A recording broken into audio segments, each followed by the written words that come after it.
Hi, welcome to my YouTube channel knowledge with Ragi. भाई start करते हैं पिछला क्लास को कंटिन्यू करते हैं। तो देखिए, ऑक्सीडेशन में आप पढ़े थे कि एडिशन ऑफ ऑक्सीजन होता है, ठीक,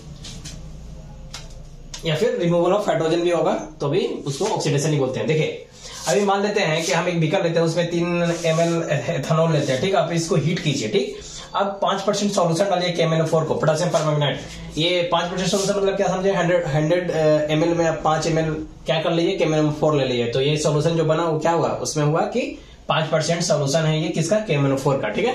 तो एक्चुअली 100 ml में आप 5 ml आपको KMnO4 जब मिक्स करके आपका जो सॉल्यूशन बनेगा उसमें हम कह सकते हैं कि वो सॉल्यूशन क्या हुआ कि 5% KMnO4 रखना था। अब जब इसको आप ड्रॉप बाय ड्रॉप डालिएगा तो आप क्या देखिएगा कि एक्चुअली अल्कलाइन KMnO4 तो और हीट आप जब कर रहे हैं, या फिर एसिडिफाइड K2Cr2O7, ठीक है, ये भी यूज कर सकते हैं। और हीट कीजिएगा तो ये जो होता है ये एथेनॉल को क्या कर देगा, एथेनोइक एसिड में चेंज कर देगा, ठीक है। एथेनॉल को ये एथेनोइक एसिड में चेंज कर देगा। मतलब यहाँ पे क्या हो रहा है, हाइड्रोजन देखिए 6 है, यहाँ पे हाइड्रोजन 4 है, ऑक्सीजन का एडिशन कर दिया तो ये क्या हो गया, एज ए जो ये काम करता है उसको ऑक्सीडाइजिंग एजेंट बोलते हैं। तो यही काम किया कि इसको ऐड करने पे हम देख रहे हैं कि एथेनॉल में जब हम इस चीज को ऐड किए तो ये क्या हो गया, ये बन गया। और हीट कर रहे हैं तो देखें कि ये बन गया।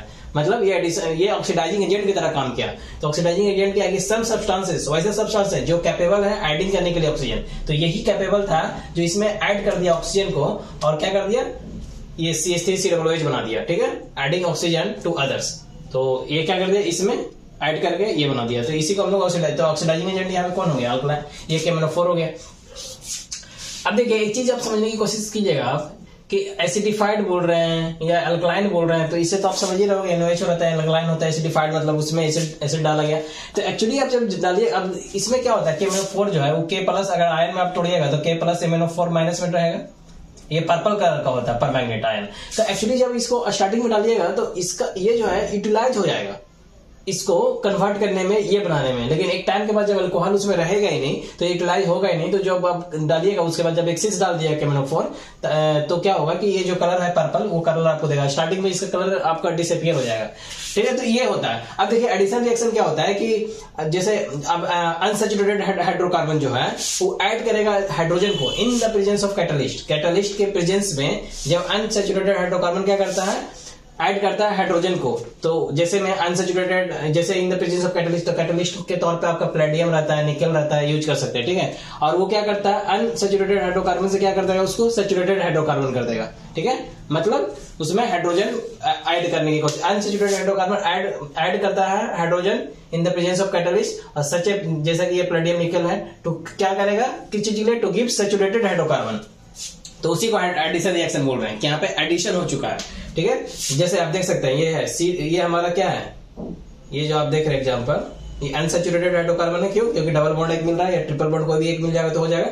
तो ये है। अभी हम निकेल का इस्तेमाल करके इसका हाइड्रोजन ये कर दिए, क्या कर दिए, हाइड्रोजनेशन कर दिए। देखिए यहाँ पे हम सिंगल आ गया, सैचुरेटेड हाइड्रोकार्बन आ गया, क्योंकि इसमें कोई डबल बॉन्ड नहीं है, ठीक है। तो ये सैचुरेटेड होगा तो हाइड्रोजनेशन हो गया। जैसे वेजिटेबल ऑयल का जब हाइड्रोजनेशन आप करिएगा ना, कोई वेजिटेबल ऑयल है तो उसका जब हाइड्रोजनेशन करता है, वेजिटेबल ऑयल एक्चुअली क्या होता है, लॉन्ग अनसैचुरेटेड कार्बन चेन होता है, वो अनसैचुरेटेड हाइड्रोकार्बन चेन होता है एक्चुअली में, लॉन्ग होगा। तो इसमें जब आप करते हैं तो हम आपको एक एग्जांपल देके दिखा रहे हैं, ये लॉन्ग चेन होता है। तो जब इसमें हम निकल कैटलिस्ट करते हैं तो ये क्या हो गया, हाइड्रोजनेशन होता है, यानी ये हाइड्रोजनेशन इसका हो जाता है, मतलब इसका डबल बॉन्ड हट गया, ये क्या हो गया, सैचुरेटेड में आ गया। तो आप एग्जांपल के तौर पर एडिशन रिएक्शन का देख सकते हैं, ठीक।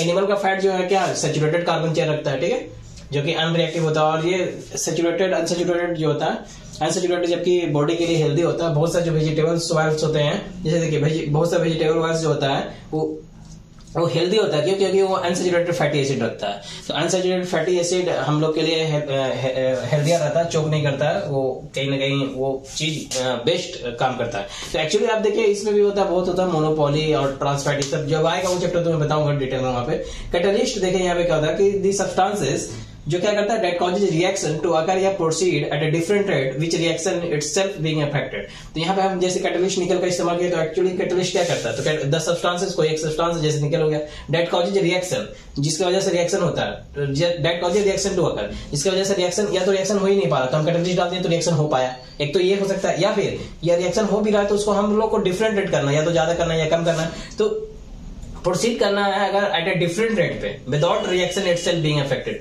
और उस रिएक्शन को जो है ना अफेक्टेड नहीं है, जिस तरह से खाली रेट को हम लोग चेंज करते हैं और रिएक्शन अफेक्टेड नहीं होता, तो उसी को हम लोग क्या बोलते हैं, उसी को हम लोग कैटलिस्ट बोलते हैं। ठीक है, अब ये आपके पास मैं सवाल छोड़ के जा रहा हूँ कि ये बताइएगा कि कैटलिस्ट जो होता है क्या उससे रिएक्शन को स्लो डाउन किया जा सकता है कैटलिस्ट यूज करके, कि सिर्फ कैटलिस्ट से हम रिएक्शन को फास्टर बनाते हैं। ठीक है, अब देखिए यहाँ पे ये सवाल आपके लिए, सोचिएगा एथाइन जो होता है, मान लीजिए आप देखिए मिक्सचर आप लेते हैं एथाइन का या ऑक्सीजन का, तो हम लोग जब एथाइन और ऑक्सीजन का मिक्सचर लेते हैं, या जब हम मिक्सचर लेते हैं एथाइन का और एयर का, तो देखिए क्या होगा, एथाइन और एयर का मिक्सचर आप लेते हैं तो वो सूटी फ्लेम देगा। ठीक है, और जब एथाइन और ऑक्सीजन का मिक्सचर लेंगे तो एक वो उसका कंबसन जो होता है कंप्लीट होता है, तो टेम्परेचर लगभग वो 3000 डिग्री सेंटीग्रेड। तो फॉर बिल्डिंग के लिए हम लोग क्या करते हैं, इसी का यूज करते हैं, एथाइन प्लस ऑक्सीजन, ना कि एथाइन प्लस एयर, क्योंकि एथाइन प्लस एयर में वो सूटी फ्लेम देगा और इसमें कंप्लीट कंबसन होता है, तो ये हेल्पफुल होता है बिल्डिंग के लिए। ठीक है, ये with the temperature 3000 degree centigrade के आसपास देता है, तो उसके लिए सप्लाई ऑफ, इसलिए इस चीज का मिक्सचर किया जाता है।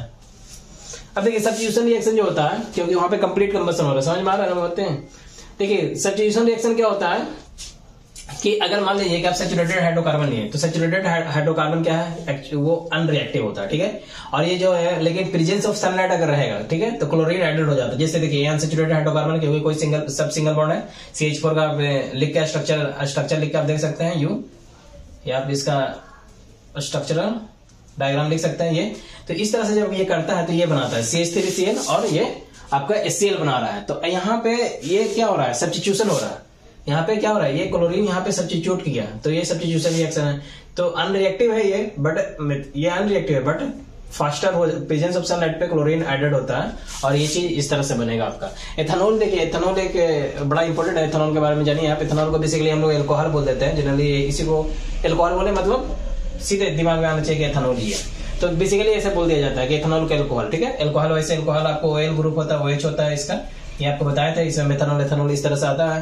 तो एथेनॉल को बेसिकली हम लोग एल्कोहल ही बोल देते हैं। ये सबसे ज्यादा इंपॉर्टेंट होता है इंडस्ट्रियल सॉल्वेंट। तो इस चीज के लिए क्या है, इंडस्ट्रीज के लिए ये बहुत इंपॉर्टेंट सॉल्वेंट है, इंपॉर्टेंट लिक्विड है ये। ठीक है, तो इंडस्ट्रियल सॉल्वेंट है ये।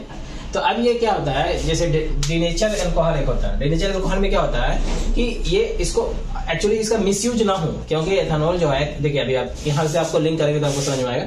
ये जो होता है लिक्विड, सबसे पहले एथेनॉल क्या होता है, लिक्विड होता है रूम टेम्परेचर पे। ठीक है, और प्रेजेंट इन ये जितना भी एल्कोहलिक ड्रिंक है, ठीक है ना, तो एल्कोहलिक ड्रिंक में जितना भी है उसमें क्या होता है, ये प्रेजेंट होता है एल्कोहल। तो हम उस एल्कोहल पर उसी की वजह से जो होता है ना, आदमी जो होता है नशे में आते हैं। ठीक है, तो थोड़ा सा भी कंजप्शन वगैरह इसका कर रहा है तो उससे, और ये गुड सॉल्वेंट होता है। ठीक है, और मेडिसिन यूज में भी एक्चुअली यूज किया जाता है, जैसे कफ सिरप, चूंकि ये सॉल्वेंट गुड होता है ना, अच्छा सॉल्वेंट होता है, इसकी वजह से हम लोग मेडिसिन में भी इसका इस्तेमाल करते हैं। जैसे कफ सिरप वगैरह हो गया, या टिंचर आयोडीन होता है, इसमें भी इस्तेमाल करते हैं। वाटर में भी अच्छा सोलुबल होता है। तो एक्चुअली जो अल्कोहलिक ड्रिंक है तो हम लोग इस्तेमाल उसमें भी कर रहे हैं, तो इसका मिसयूज ना हो, इस वजह से क्या करते हैं कि इंडस्ट्रियल पर्पस पे, इंडस्ट्रीज में क्या होता है ना कि बहुत कम रेट पे इसको अवेलेबल करवा दिया जाता है, वहां पे हो जाता है अवेलेबल। तो वहां पे तो क्या होता है कि एक्चुअली में डिनेचर अल्कोहल क्या होता है कि हम लोग क्या होता है कि इसको सुटेबल, फिट फॉर सुटेबल ना हो ये फॉर ड्रिंकिंग पर्पस, तो इस पर्पस के वजह से हम लोग क्या करते हैं, इसमें इसको डाइज कर दिया जाता है। जैसे CSO4 मिला के ब्लू कलर का डाइज कर दिया, या फिर 10% इसमें मेथनॉल। डिनेचर अल्कोहल क्या है, एक तरह से एडिटिव किया जाता है, इसमें 10% में मेथनॉल डाल दिए, ठीक है, पायरिडीन वगैरह डाल दिए। पायरिडीन में क्या होता है एक्चुअली, पायरिडीन में वो स्मेल को, उसको टेस्ट खराब करता है और स्मेल को फॉल कर देगा, खराब कर देगा स्मेल को। ठीक है, तो ये सब चीजें जो होता है हम लोग एक्चुअली डिनेचर अल्कोहल यही होता है कि सब चीज को एडिटिव कर दिया, जो कि अब फिट फॉर सुटेबल नहीं है for the purpose of drinking. तो इस हिसाब से इस चीज को किया गया है। ठीक है, एक्चुअली आप जब रिएक्शन करवाइएगा ना, ये जैसे देखिए ये C2H5OH प्लस सोडियम के साथ जब ये रिएक्शन करता है तो ये क्या देता है, सोडियम एथोऑक्साइड देता है और एक हाइड्रोजन गैस को इलेबोरेट करता है। ठीक है, ये अब reaction to give unsaturated hydrocarbon, तो उसमें क्या है, C2H5OH है। अब इसको हॉट कंसंट्रेटेड H2SO4 से रिएक्शन जब ये करेगा तो देखिए ये आपको क्या दे दिया, अनसैचुरेटेड हाइड्रोकार्बन दे दिया और प्लस वाटर आउट कर देता है। ठीक है, तो ये क्या है, यहाँ पे हॉट कंसंट्रेटेड जो H2SO4 इस्तेमाल किए वो क्या है, डिहाइड्रेटिंग एजेंट की तरह काम कर रहा है, क्योंकि यहाँ से वाटर निकाल दिया ना, तो डिहाइड्रेटिंग एजेंट की तरह काम कर रहा है। तो एक्चुअली में भी देखिए यहाँ पे क्या होता है कि जब आप सफिशियंट जब एयर होता है तो इसको हम लोग जो होता है ना, ये एल्कोहल को इस्तेमाल करते हैं किस पर्पज से, तो इस्तेमाल करते हैं अगर जैसे मान लीजिए कि सफिशिएंट एयर है, तो सफिशिएंट एयर मिल रहा है उसको, तो हम लोग पेट्रोल में भी बहुत से कंट्री जो पेट्रोल में उसको इस्तेमाल कर रहे हैं, पेट्रोल ब्लेंडेड पेट्रोल बोलते हैं, तो उसमें वो इस्तेमाल कर रहे हैं 10%, 20%, 30%, कोई 50%। तो इस तरह से करके उस चीज को इस्तेमाल किया जा रहा है, क्योंकि ये जब बर्न होता है तो सिर्फ कार्बन डाइऑक्साइड और वाटर ही पोल्यूटेड एज ए पोल्यूटेंट हम लोग को मिलता है। तो इस वजह से भी इसका इस्तेमाल हो रहा है और ये चीप भी होता है, और भी बहुत सा वजह होता है, बट वजह हमको नहीं जानना ना। तो एथेनॉल जो है इसका क्या है कि मेन जो है आपका, बस यही दो चीज आप समझिए कि मेन आपका क्या है कि इससे पोल्यूटेंट हमको बहुत मिनिमम मिल रहा है, कार्बन डाइऑक्साइड और वाटर ही मिल रहा है, ठीक है। उसमें आप पढ़िए और भी पोल्यूटेंट में बहुत सा आता है, पैन वगैरह आता है, टेट्रा जो वो सब पढ़ाएंगे ना, कुकिंग वाला आता है सारा।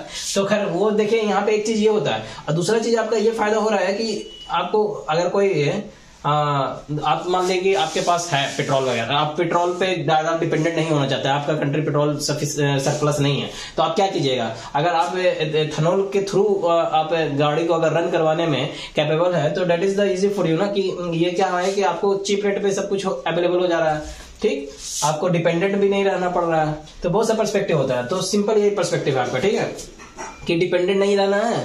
इस वजह से हम लोग क्या कर रहे हैं, ब्लेंडेड करके, और आपका पोल्यूटेंट भी मिनिमम मिल रहा है। तो ये सारा रीजन होता है। और भी होता है कि आपका गाड़ी जो है उसको, उसका कन्वर्टर जो बना रहता है उसी को इस तरह से डिजाइन किया जाता है कि मिनिमम हम लोग को पोल्यूटेंट मिले। खैर वो चैप्टर अलग चला जाएगा।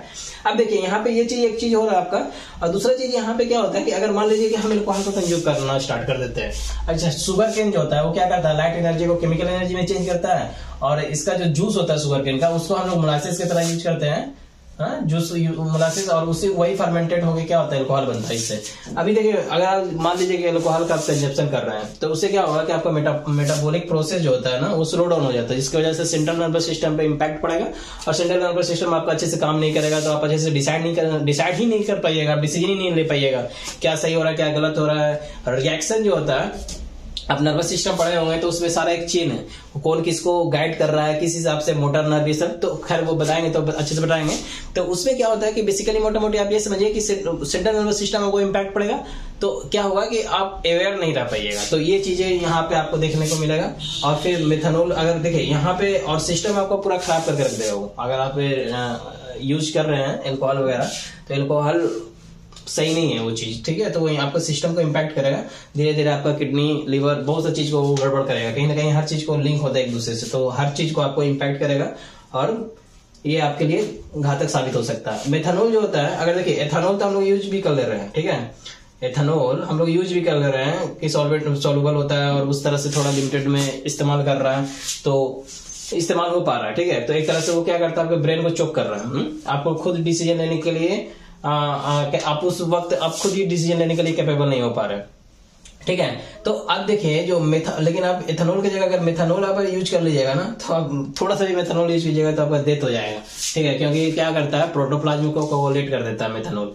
तो एक्चुअली आप एथेनॉल तो कर पा रहे हैं, मेथनॉल इवन स्मॉल ट्रेस भी आप नहीं कर सकते हैं, इवन स्मॉल ड्रॉप भी नहीं कर सकते हैं। उससे क्या हो जाएगा कि अगर आप ड्रॉप करते हैं तो आपका जान का खतरा हो सकता है, आप सीधे खल्लास हो सकते हैं, ठीक है। तो प्रोटोप्लाज्म को एक्चुअली कोगुलेट करता है, प्रोटोप्लाज्म वगैरह आप शायद पढ़ के आए होंगे, न्यूक्लियोप्लाज्म, साइटोप्लाज्म होता है, ये सब पढ़ेंगे नहीं, खैर वो सब चैप्टर आएगा तो वहां बताएंगे। तो बेसिकली ये जो था समरी था थोड़ा बहुत एथेनॉल का बारे में जो मैंने आपको बताया। अब एथेनोइक एसिड रहेगा, मैं अगला क्लास में एथेनोइक एसिड बताता हूँ आपको।